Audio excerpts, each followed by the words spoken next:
puedo decir que es la primera ordenanza de estas características que un ayuntamiento de Euskadi va a aprobar. Así que, por lo tanto, pues sí que realmente tiene relevancia para nosotros desde el punto de vista político. Hasta ahora lo que hay, sobre todo en algunas capitales de Euskadi, son directrices que se tienen en cuenta internamente, pero categoría de ordenanza, pues realmente hasta a día de hoy no lo hay.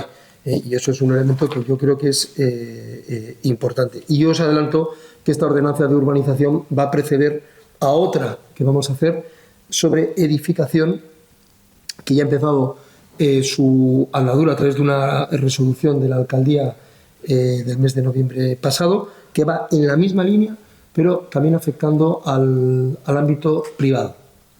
Y se refiere sobre todo, como digo, a los criterios de sostenibilidad y de adaptación al cambio climático en materia de edificaciones. Y de este luego hablaremos en otro momento. En lo que se refiere, como digo, a esta nueva ordenanza que vamos a llevar al Pleno del 22 de marzo para su aprobación inicial, deciros que es un texto que busca definir y modelar el espacio público de toda la ciudad. Toda la ciudad está afectada por esta nueva ordenanza desde una perspectiva que queremos que sea realmente más social y más verde, abordando los criterios que todas las administraciones públicas estamos obligados de adaptación al cambio climático, y en este caso lo buscamos en el tejido urbano de nuestra ciudad. Una breve referencia a cuál va a ser el procedimiento. Tras esta aprobación inicial se abre un periodo de exposición pública y alegaciones de un mínimo de 30 días. Y en este apartado también deciros que estamos hablando con los diferentes grupos políticos municipales, lógicamente, para que sobre la base de esta aprobación inicial se puedan presentar propuestas que se puedan incorporar en su caso a la ordenanza, si se considera oportuno y necesario, de cara a que definitivamente el Pleno apruebe definitivamente, como digo, esta ordenanza. Mis previsiones está que sea para el mes de mayo. Pues hemos trabajado en estos últimos meses en esta ordenanza que, como digo, va a establecer ya las reglas para actuar sobre el paisaje urbano de acuerdo con criterios de sostenibilidad. Va a ser una herramienta que va a permitir trabajar a todos los servicios públicos municipales con unos mismos criterios a la hora de abordar los retos que tienen que ver con la modificación del clima que estamos viviendo y que supone, en nuestro caso, además del incremento de la temperatura, los movimientos que se van a producir en relación al ascenso del nivel del mar. Y, como digo, pues, en nuestro caso sí que estamos afectados también por la influencia marítima. Esta ordenanza, por lo tanto, va a recoger medidas técnicas y materiales concretas para adaptarnos a esa situación y, por lo tanto, para urbanizar o reurbanizar nuestro entorno urbano, que asegure, sobre todo, pues, una mejor calidad de vida en nuestra ciudad. Esta normativa, esta ordenanza, por eso tiene precisamente rango de ordenanza, se va a incorporar a todos los efectos al Plan General de Ordenación Urbana vigente en este momento, y, lógicamente, está alineado con los criterios y fundamentos del Plan de Movilidad Urbana Sostenible. Y también está alineado con la reciente Ley 1/2024 de Cambio Climático, que ha sido aprobado por el Gobierno de España, por el Ministerio de Transición Energética. Está alineado con la Agenda Urbana Bultzatu 2050, Estrategia Clima 2050 y Urban Clima 2050, que nos afecta en relación a las administraciones vascas. Es una alineación con los criterios establecidos por el Gobierno vasco y Diputación Foral. Bueno, ¿en qué consiste la ordenanza? Persigue tres grandes objetivos. Por un lado, es homogeneizar los criterios que os decía antes de intervención de todos los servicios municipales en relación con obras de urbanización o de reurbanización, y generar, sobre todo en el caso del ayuntamiento, un instrumento que aporte a todos los servicios municipales garantías y seguridad jurídica.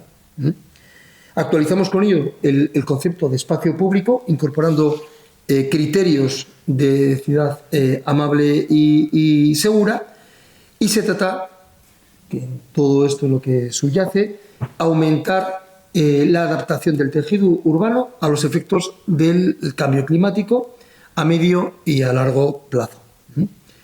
Este documento, esta ordenanza, se va a estructurar en 3 títulos que están distribuidos luego en 6 capítulos y un anexo.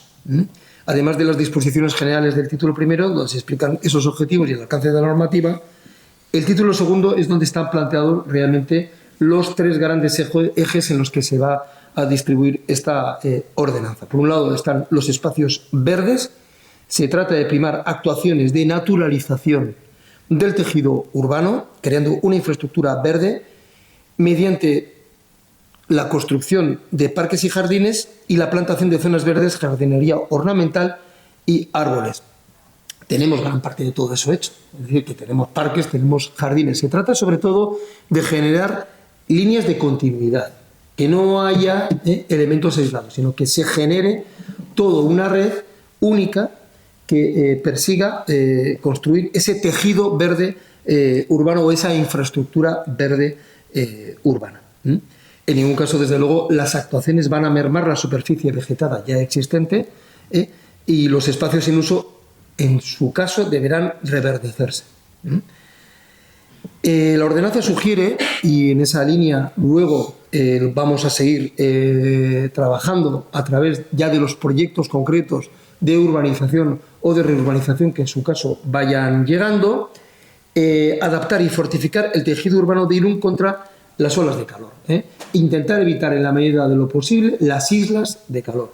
Por eso decía al principio que queremos revegetar la infraestructura verde de la ciudad, no porque no la tengamos, sino porque realmente a día de hoy todavía nos podemos encontrar con que son elementos aislados que no están conectados entre sí. Bueno, queremos que, por lo tanto, esa malla verde se pueda fortificar y que esos espacios, esos corredores verdes realmente no estén fragmentados. Yo creo que esta es una idea que realmente es la revolucionaria. Para mí esta es la revolucionaria. No se trata de tener parques y jardines, árboles aquí y allá, sino que todo eso responda a una idea de conjunto de que uno cuando transite, cuando vaya paseando, circulando por la ciudad, evite en todo momento estar inmerso en una isla de calor, ¿no?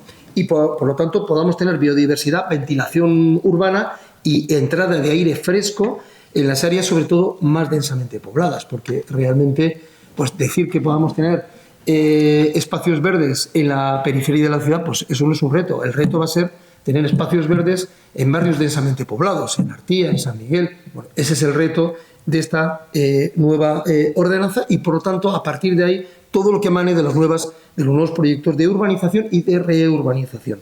Y, por lo tanto, ya adelanto que esta ordenanza va a incorporar un plan, a cada urbanización le va a exigir incorporar un plan de arbolado, de restauración medioambiental y paisajística. Que ahora los proyectos de urbanización van a tener que contar de manera meridiana con planes que incorporen la revegetalización de esos espacios urbanos.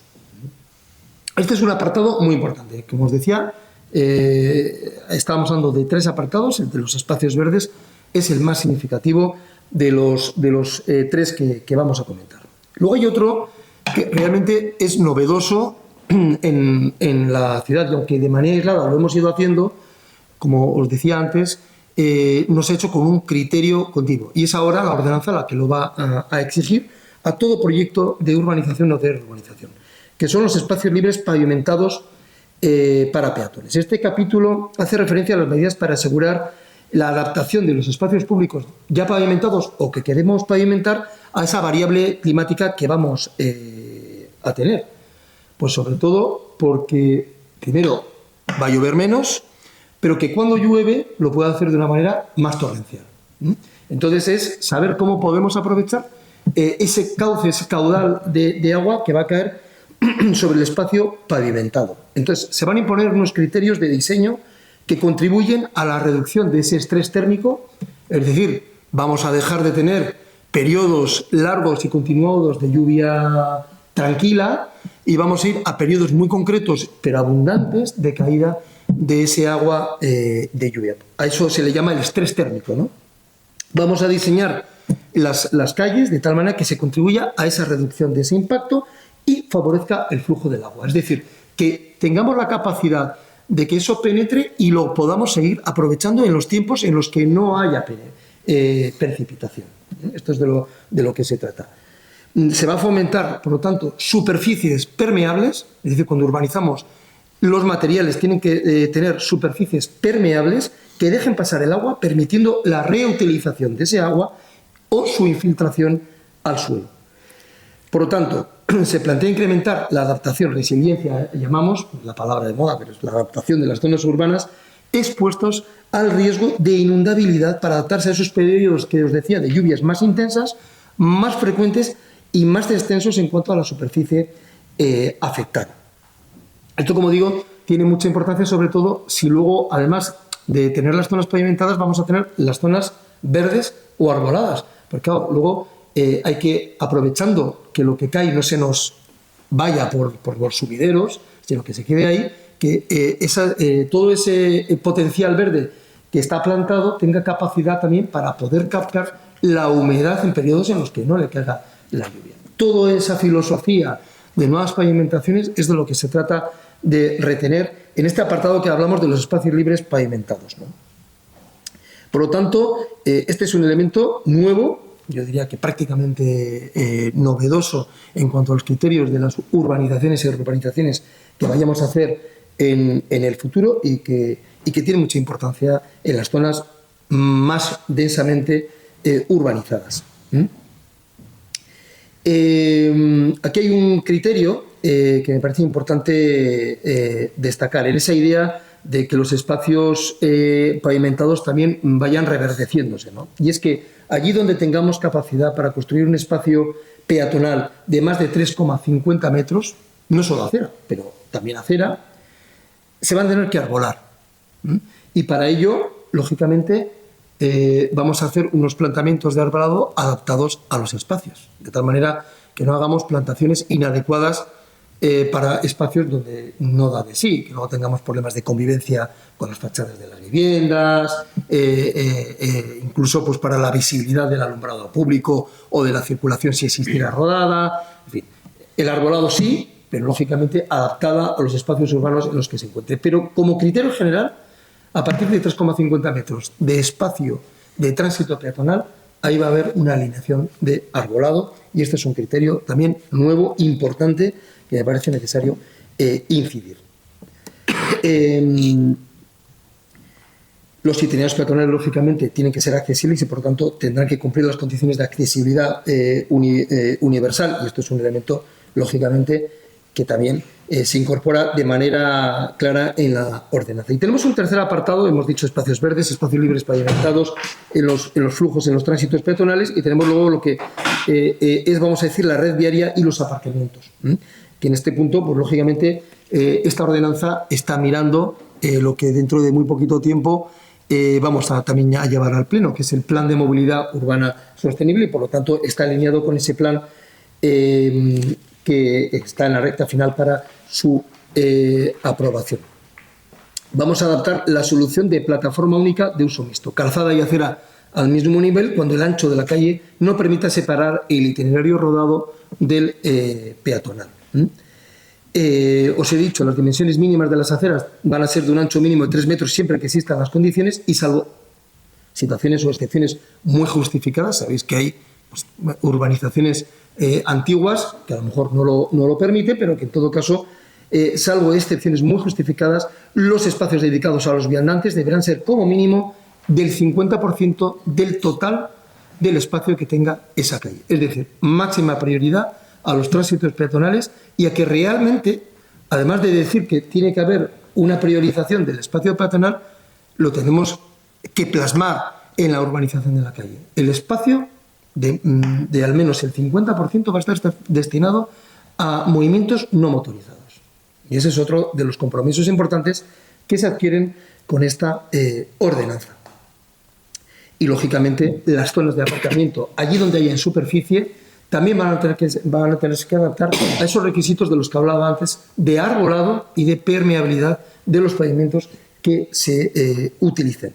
En las nuevas urbanizaciones, por ejemplo, los estacionamientos de vehículos serán permeables al agua de lluvia, y en parkings de hasta 50 plazas va a haber un árbol por 4 plazas de aparcamiento. Hace ya unos años aprobamos el nuevo PACES, y ahí, si recordáis, hablábamos continuamente tanto de esas acciones de mitigación de los efectos del cambio climático, y se introducía un nuevo término que era el de adaptación al cambio climático. ¿Por qué? Porque se tenía en cuenta que ya había algunas afecciones que habían llegado para quedarse, pues dicho coloquialmente, y que por ello las ciudades iban a tener que empezar a adaptarse a esos nuevos efectos del cambio climático. Y yo creo que esta ordenanza está trabajada en ese sentido, ¿no? Ya en la adaptación que tienen que hacer las ciudades a todos los elementos cambiantes que han venido y que estamos notando ya en los últimos años, y que lógicamente pues van a acrecentarse en los próximos. Y por eso pues me parece de vital importancia tenerlo recogido en una ordenanza que a nivel interno y a nivel práctico nos ayuda mucho en el día a día, porque sí que es verdad que venimos de una forma de hacer histórica en la que quizás no se tenían en cuenta todos estos factores, y en los últimos años hemos tenido que andar pues como Pepito Grillo, yendo por detrás y decir: acuérdate que hay que poner un árbol, acuérdate que hay que tener en cuenta estos elementos, acuérdate que cuando hacemos un parque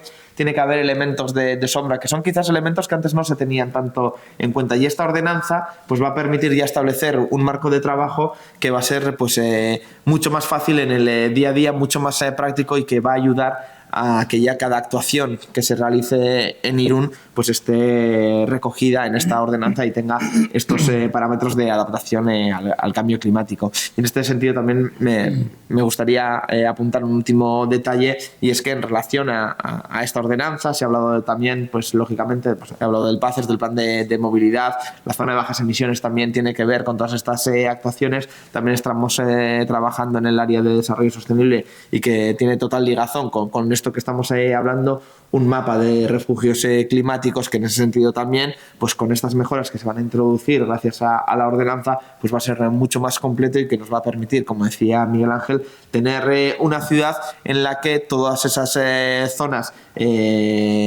con sombra, con menos grados que los que puede hacer en lugares más expuestos, pues sea continuada, y la ciudadanía tenga una referencia de cuáles son esos itinerarios y por dónde va a poder moverse en la ciudad para poder disfrutar de zonas con más sombra y con menos temperatura.